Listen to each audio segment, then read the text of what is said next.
Let's get low.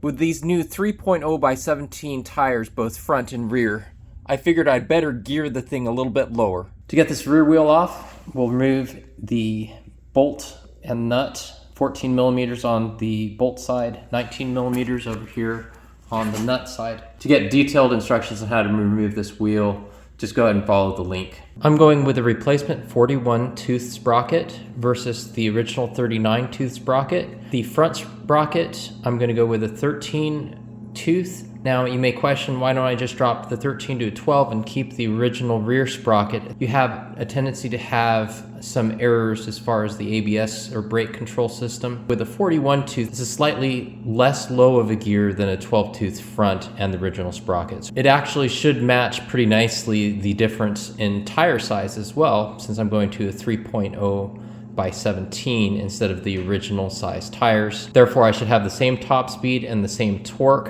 Of course, I have a very highly modified engine, so my torque will actually be considerably more than stock. This will be really good for going off-road. Use a 14 millimeter socket to break loose these nuts. This original sprocket has a very unique design in that while looking from this angle, it has the full width of the sprocket. Then looking from here, the inside is actually machined down quite a bit, and then it has this little rim, probably to protect it from dust or debris. We're getting things caught in it. That means that these lock nuts don't quite lock fully, although they do seat fully, they don't lock. The little locking mechanism is up here.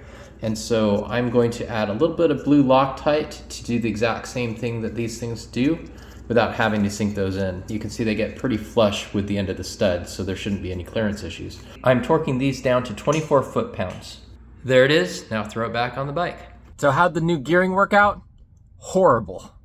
Now don't get me wrong, it's an absolute torque monster at lower speeds. My top speed now hovers right around 52 miles per hour, which is about 7,000 RPM.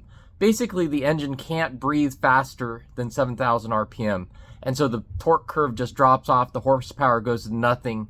So 52 miles an hour, yeah, down and downhill I can get up to 60, but really that sweet spot, over 55 miles an hour, it is gone. I'm gonna switch the gearing back. I'll throw that 14 tooth front back on it and replace the original 39 tooth rear, and we'll be good to go.